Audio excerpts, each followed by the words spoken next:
Hello, everyone.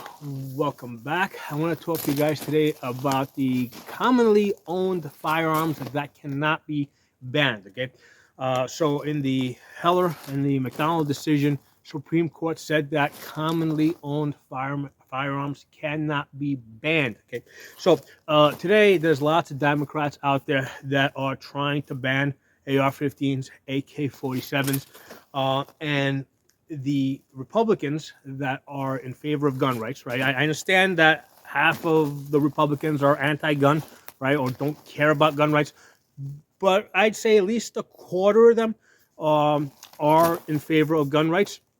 So that quarter, right, we have to use what we have available to us, right? We have to use, make use of them, right? It doesn't make sense to not make use of the one quarter of Republicans that are fighting for gun rights. Use them. But what I don't see them doing is addressing Democrats in the sense of you're trying to ban AR-15s. Is this a commonly owned firearm? If the answer is yes, and it's hard to deny that the answer to that is yes, it cannot be banned. Okay. Now, a lot of people will say, and I kind of felt like this in the past myself. I kind of felt a little uncomfortable with that approach, right? Because the assumption, right, might be that, well, if commonly owned firearms cannot be banned, right, well, maybe uncommon firearms could be banned, okay? Or perhaps, guns in the future, right, new guns, right, laser guns, perhaps those can be banned. So the answer to that, right, is there's this guy, his name is Mark Smith, and he's got this awesome gun channel called the Four Boxes Diner, okay?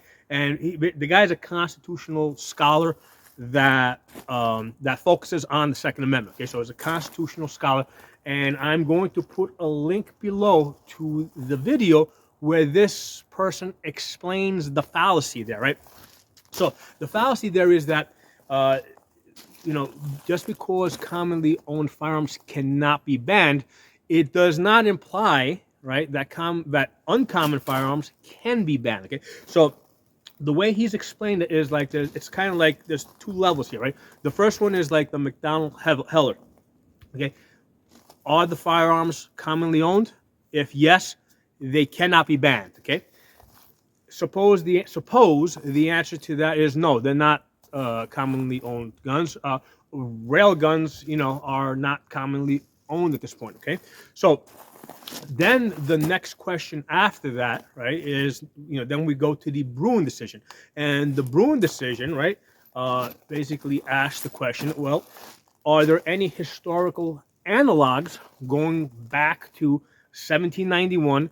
When the Second Amendment was ratified, are there any historical analogs at that time, okay, or thereabout? And I think the cutoff is 1825 when Thomas Jefferson died. All right, so that's kind of the cutoff of that period, as Mark Smith has explained it. Okay, so you have to go back to that period and show that there were gun controls at that time that are similar to the ones that they're trying to pass. Okay, so there's that two-level approach. So what he was saying, and what is now very clear to me, it does not make sense, right? It does not make sense to not make use of the common use or common ownership test that the Supreme Court has given to us, right? That's a freebie. Use it, because the way it works is, you ask the question, is this a commonly owned firearm?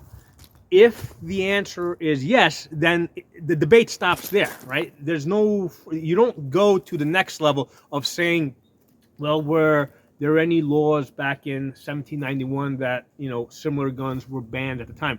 You stop there, right there. Now, if it turns out that, let's say, the gun is not, or the type of gun is not commonly owned, okay, then you go to the next level. Okay, the next level being, well, are there any historical examples back in 1791 that shows that type of firearm being banned? Okay, so that's how the system works. So it makes absolutely no sense not to take advantage of the freebie that we have, right? The easy thing, right?